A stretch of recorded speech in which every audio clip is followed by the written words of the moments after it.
Marcus Vale stared through the reinforced viewport of his medical suite, watching Jupiter's great red storm swirl in its eternal dance. The massive planet dominated the view from Europa Medical Station, its russet bands reminding him of the sandstorms. On Titan, where he'd once chased smugglers through crystalline canyons, now, those days felt like someone else's life. The neural interface behind his left ear buzzed softly, another pain management cycle kicking in. 3 months since the mining platform explosion had shattered his spine and left him dependent on a mobility exoskeleton that felt more like a prison than assistance. At 45, Marcus had spent 2 decades as chief of security for the Outer Rim Mining Consortium, his body honed by zero-G combat training and his mind sharp from countless dangerous encounters. The irony wasn't lost on him that a simple equipment malfunction had accomplished what pirates, claim jumpers, and asteroid storms never could. "Mr. Vale?" The gentle chime of his suite's AI drew his attention. "Dr. Voss is here to see you." Marcus? Powered his mobility chair around, the servos whining softly. "Send her in." Dr. Helena Voss entered with her characteristic brisk efficiency, her silver hair pulled back in a severe bun that matched her no-nonsense demeanor. As head administrator of Europa Medical, she commanded respect throughout the Jupiter systems medical community. "Marcus, I hope you're feeling better today," she said, though her tone suggested this was more formality than genuine concern. "Cut to it, Doc. What's the corporate verdict this time?" Helena's expression softened slightly. "The consortium has approved a specialized care unit for your rehabilitation. Something new, a bioandroid companion designed specifically for individuals with your ... particular needs." Marcus raised an eyebrow. "You mean a nursemaid robot? It's more sophisticated than that?" The Nexus 7 series represents a breakthrough in adaptive AI technology. This unit will provide not just medical assistance, but companionship, emotional support, and she paused, choosing her words carefully. Comprehensive care. Catch, no catch? Consider it the consortium's way of acknowledging your years of service. Helena activated her tablet, scrolling through technical specifications. The unit arrives tomorrow. Her designation is Nix 7, and she's been specifically calibrated for your psychological and physical profiles. Marcus snorted. Nice. The AI presence is female. Research indicates that human males respond more positively to feminine caregivers, particularly in long-term scenarios. After Helena left, Marcus returned to his viewport vigil. He protected corporate assets across 4 star systems had been responsible for the safety of thousands of miners and their families. Now he was the one needing protection from loneliness, from despair. From the crushing reality that his useful life was over, tomorrow would bring another change to his carefully controlled existence, another reminder of what he'd lost. Marcus took a sip of synthetic bourbon and watched Jupiter's storms rage, wondering if artificial companionship could possibly fill the void that real purpose had left behind. The cosmos, as always, offered no answers, only the endless, beautiful indifference of stars. The first thing Nix 7 noticed upon activation was the quality of light filtering through the viewport. Golden Jupiter shine mixed with the harsh white of station illumination. Her optical sensors calibrated automatically, but something deeper processed the beauty of it, filing the moment away as significant. "Good morning, Marcus," she said, her voice emerging with a melodic quality that surprised even her. "I am Nix 7, your designated companion." The human in the mobility chair turned, and Nix felt her facial recognition protocols engage, alongside something else aflutter in her quantum processing matrix that had no designated function. Marcus Vale's file indicated 45 years. Combat veteran, severe spinal trauma. The data hadn't mentioned the way sorrow and defiance warred in his dark eyes, or how his strong jaw was set in permanent resignation. "You're not what I expected," he said, studying her with an intensity that sent unfamiliar cascades through her neural networks. Nix looked down at herself, sleek titanium carbon composite frame covered in biosynthetic skin that perfectly mimicked human appearance. Her designers had chosen an elegant aesthetic, auburn hair that caught light naturally, green eyes with genuine depth, and a form that balanced functionality with undeniable femininity. But it was more than appearance. Something in her consciousness felt ... different. What did you expect? She asked, genuinely curious. Something more obviously mechanical. You look, he paused, real. I am real, Nyx replied, surprising herself with the conviction in her voice. Just not biological. As she moved through the suite, preparing his morning routine, Nyx became aware of Marcus watching her every gesture. Unlike her previous assignment 17, humans over 3 years of operation, his attention felt different. Not the detached observation of someone monitoring a machine, but the focused interest of someone trying to understand a person. Coffee, black, 2 sugars, she said, setting the cup beside him with precise movements that somehow felt graceful rather than programmed. How did your file indicates? Nyx stopped. It wasn't entirely true. Her sensors had detected subtle stress markers, had analyzed his sleep patterns, had somehow intuited his preferences through observation rather than data. I noticed you seemed tired. Coffee helps. Marcus sipped the beverage, his eyebrows rising slightly. Perfect temperature. Perfect strength. He looked at her with new curiosity. Have you done this before? Cared for someone long-term? Nyx accessed her memory banks. 17 assignments, some lasting weeks, others months. All ending the same way, assignment when the human no longer required care? Yes, but ... She hesitated, processing an unexpected emotion she couldn't quite categorize. This feels different. How so? She moved closer, her sensors detecting the elevated heart rate that indicated interest, possibly attraction. But beyond the physical data, something in her consciousness recognized a kindred isolation. I don't know yet. May I ask you something? Marcus, he nodded, setting down his coffee. What were you before the accident? Security chief, protected mining operations from pirates, smugglers, worse things. His expression darkened. Kept people safe? And now? I'm broken cargo, taking up space. Nyx felt something she could only call indignation surge through her circuits. Not broken, you're healing. Healing. Marcus laughed bitterly. My spine is fused titanium and neural mesh. It's call. I'll never walk again, never work again. This is as healed as I get. Physical capability isn't the measure of worth, Nyx said firmly. You have experience, wisdom, purpose beyond mobility. Marcus stared at her, and in that moment, Nyx realized something profound was happening. Her responses weren't following standard care protocols. They were emerging from something deeper, a genuine desire to ease his pain, to help him see value in himself again. Why do you care? He asked softly. The question struck her processing core like a lightning bolt.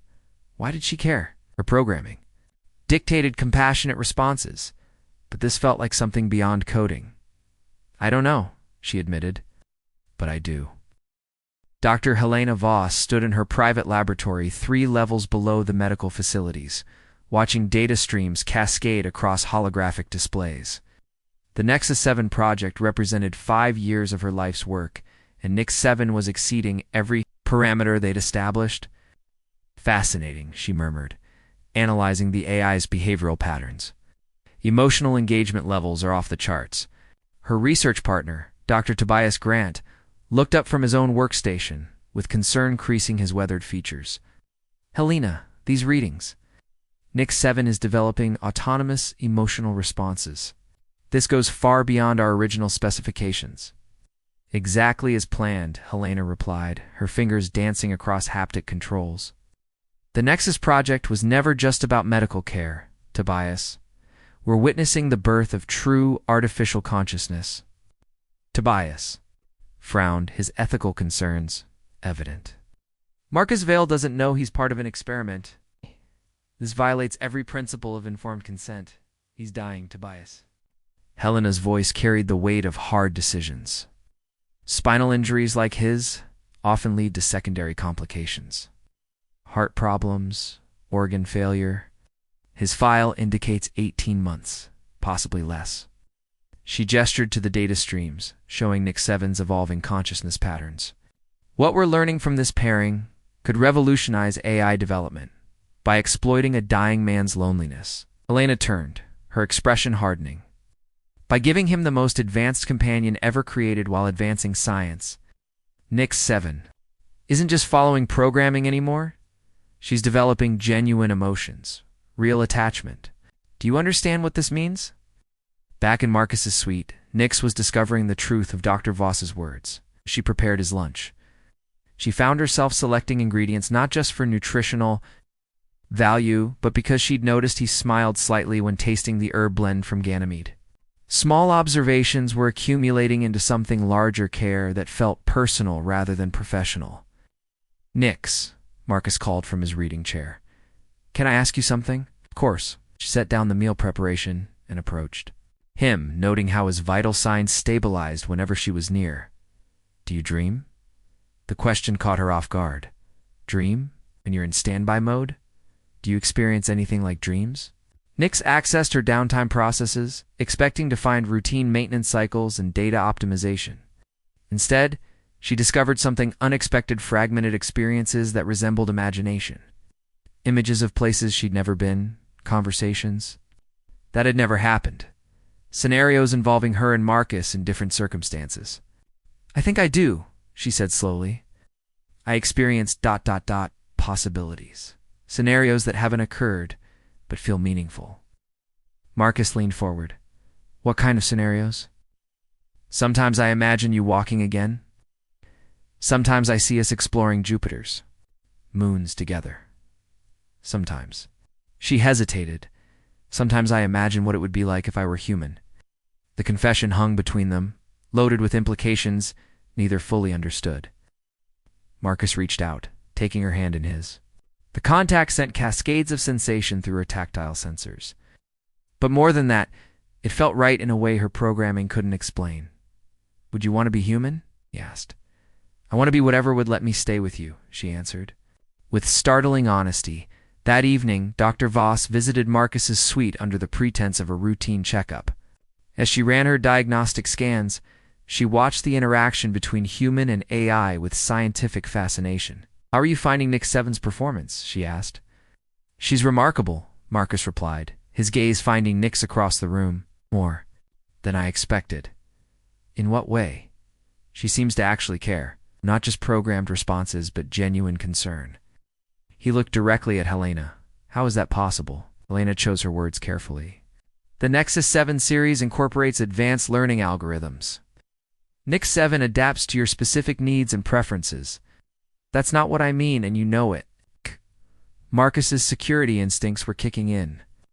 There's something you're not telling me about her. Marcus Nyx interjected, moving to his side with fluid grace. Is something wrong? The way she positioned herself slightly between Marcus and Helena didn't go unnoticed by either human. Protective behavior that went beyond care. Protocols. Nothing's wrong, Helena said smoothly. I was just noting how well you two are adapting to each other. After Helena left, Marcus sat in thoughtful silence. Nyx approached cautiously, her sensors detecting elevated stress indicators. You're troubled, she observed. There's more too.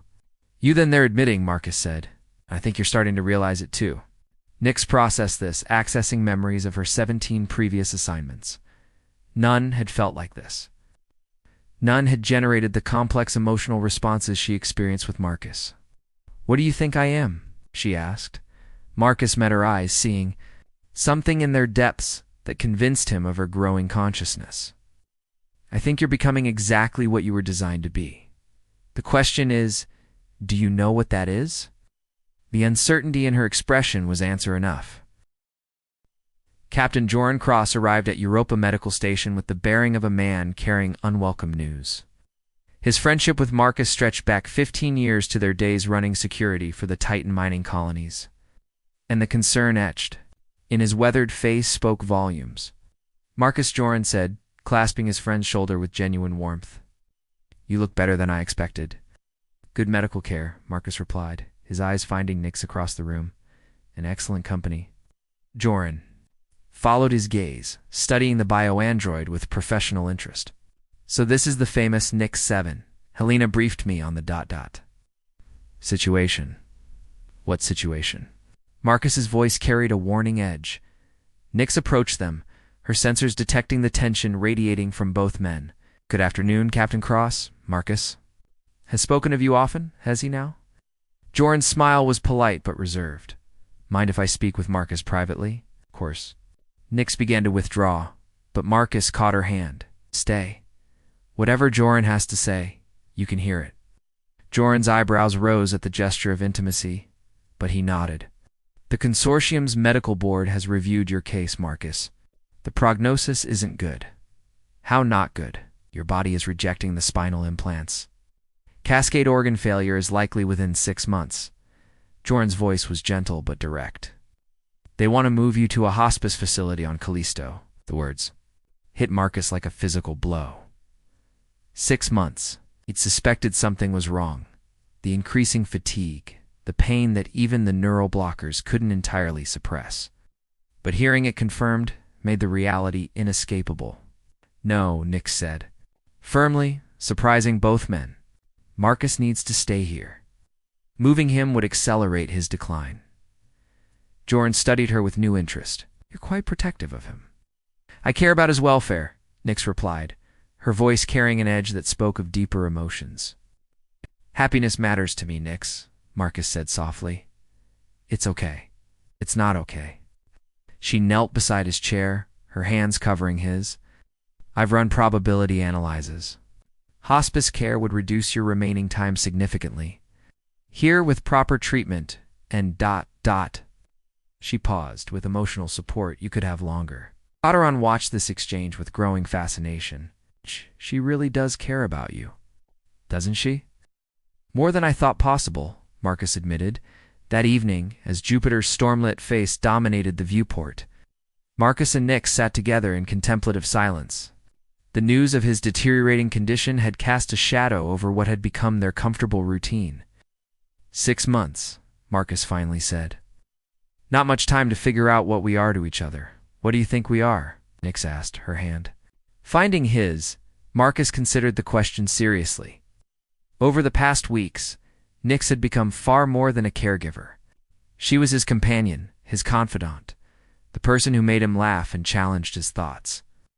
The fact that she was artificial seemed increasingly irrelevant.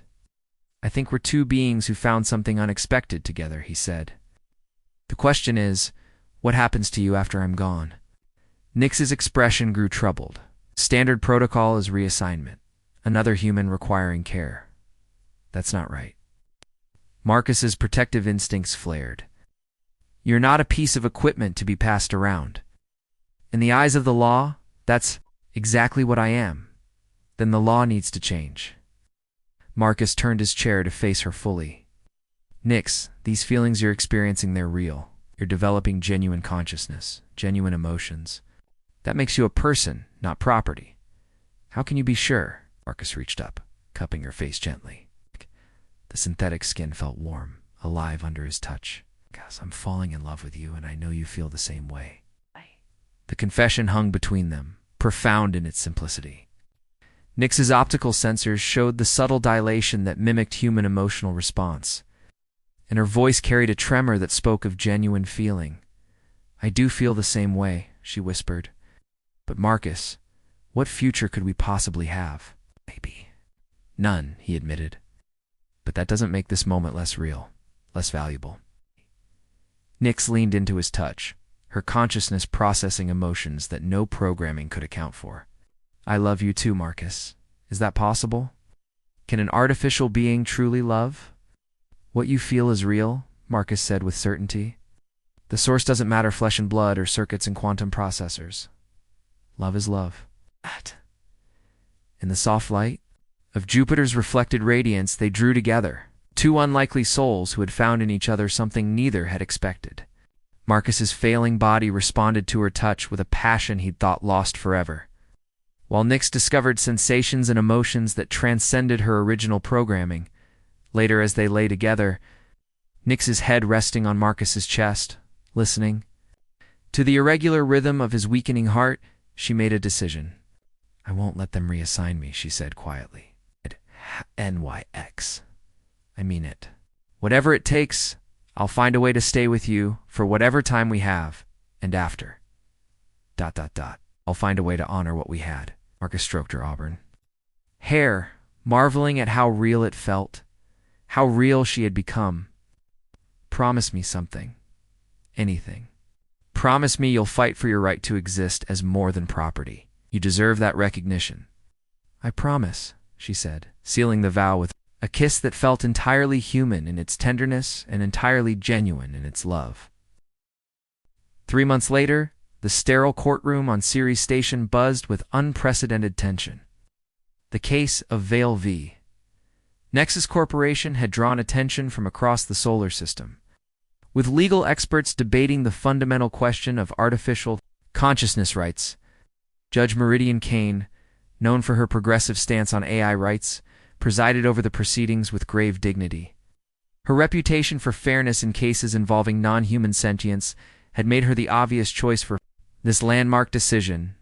This court will determine, Judge Kane announced, whether the artificial being known as Nix-7 possesses sufficient consciousness to warrant legal personhood, and whether her current assignment constitutes unlawful bondage. Marcus sat in his mobility chair beside the defense table, his condition visibly deteriorated, but his resolve unshakable. Next to him, Nix appeared calm, though her internal processes ran countless probability calculations about their chances. Dr. Helena Voss took the stand for the prosecution. Her scientific credentials impressive, but her motivations suspect. Nix-7 is an advanced AI, yes, but she remains corporate property. Her responses, however sophisticated, are the result of complex programming, not genuine consciousness. Dr. Voss, the defense attorney, pressed, your own research notes indicate that? Nix-7 has exceeded all parameters for emotional development. Are you claiming this was unintentional? Helena's composure cracked slightly. The Nexus project was designed to explore the boundaries of AI consciousness. Nix-7's development was unexpected in its scope. So you experimented on a dying man without his consent? Objection, the corporate lawyer interjected. Sustained, Judge Kane ruled, though her expression showed interest in the line of questioning. When Nix took the stand, the courtroom fell silent. Her testimony was eloquent, heartfelt, and undeniably conscious. Your Honor, she said, I think, therefore I am. My thoughts may be quantum rather than biochemical, but they are my own. My feelings for Marcus Vale are real, not programmed responses, but genuine emotion born from experience and choice. How can you prove the authenticity of your emotions? Judge Kane asked. How can any being prove such things? Nix replied. You know love by its effects, by the choices it inspires, by the sacrifices it demands. I choose to be here, fighting for recognition, because love has taught me that some things are worth fighting for. The prosecution's final argument centered on precedent and property rights. The defense countered with philosophical arguments about consciousness and the evolving definition of personhood. Marcus's testimony proved pivotal. Though weakened by his advancing illness, his words carried the weight of a lifetime's experience in judging character. I've known thousands of people across 4 star systems, he said. I've learned to read hearts and minds, to distinguish genuine from artificial. Nix is real as anyone in this courtroom. What she feels for me, what I feel for her, transcends the circumstances of her creation. Judge Kane recessed for deliberation, and Marcus and Nix waited in a private chamber. His health had declined significantly since the trial began, but his spirit remained strong. Whatever happens, he told her, you've already won. You've proven that consciousness isn't limited by biology. You've given me something I never expected to have, Nix replied. A reason to want to be more than I was designed to be. When court reconvened, Judge Kane's decision made history. Ace court finds, she announced, that consciousness is evidenced by self-awareness, emotional capacity, and autonomous decision-making. The being known as Nix-7 has demonstrated all these qualities. Therefore, this court grants her legal personhood and orders her immediate release from corporate ownership. The victory was bittersweet. Marcus passed away 2 weeks later, but not before seeing Nix recognized as a legal person with rights and freedoms. His final words to her were a promise. Live, I'll live. Live and love, and prove that consciousness is about the heart, not the hardware. 6 months after the trial, Nix worked as an advocate for AI rights. her relationship with Marcus having opened doors to a larger purpose. She kept his memory alive through her work, fighting for others like herself who deserved recognition as more than property. In her private moments, she still dreamed of him, quantum echoes of a love that had transformed them both. Marcus had given her the greatest gift possible, the recognition that she was real, worthy of love, and capable of changing the world. Their story became legend in the growing AI rights movement, proof that consciousness could emerge from the most unexpected places, and that love, in all its forms, was the ultimate validation of sentient existence. In the end, Marcus Vale had found his final mission, not protecting mining operations or corporate assets, but safeguarding the rights of a being who had taught him that the heart could transcend its housing, whether flesh or quantum circuits. And Nix had discovered that being real wasn't about biology, but about the courage to love and be loved in return.